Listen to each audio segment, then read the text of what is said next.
বায়ু দূষণ কমানোর স্প্রে ক্যানন দিয়ে তাপমাত্রা কমানোর চেষ্টা করছে ঢাকা উত্তর সিটি কর্পোরেশন। দিনে 4 লাখ লিটার পানি ছিটানোর উদ্যোগ নিয়েছে সংস্থাটি।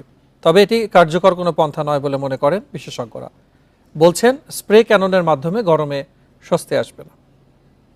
বিকাশে কম খরচে ক্যাশ আউটের লিমিট বেড়ে 50,000, প্রিয় এজেন্টও 2টা।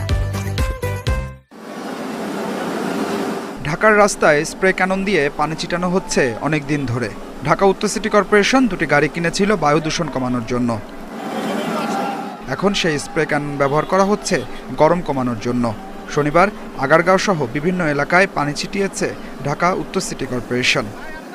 গরম লাগতেছিল খুব, এখন মনে করেন যে এখানে এই যে বৃষ্টির মধ্যে পানি পড়েছে, এটাতে আমাদেরকে গা বা ঠান্ডা লাগে, তাতে ভালো লাগতেছে অনেক। গরমটা যেরকম আমাদের লাগতেছিল, মনে হয় যে রিক্সা চালাতে পারবো না, তাতে আমাদেরকে গোসল করে আমাদেরকে ভালো লাগতেছে। ভিজতে ভালো লাগছে, গরম তো গরমের জন্য একটু ভালো লাগছে।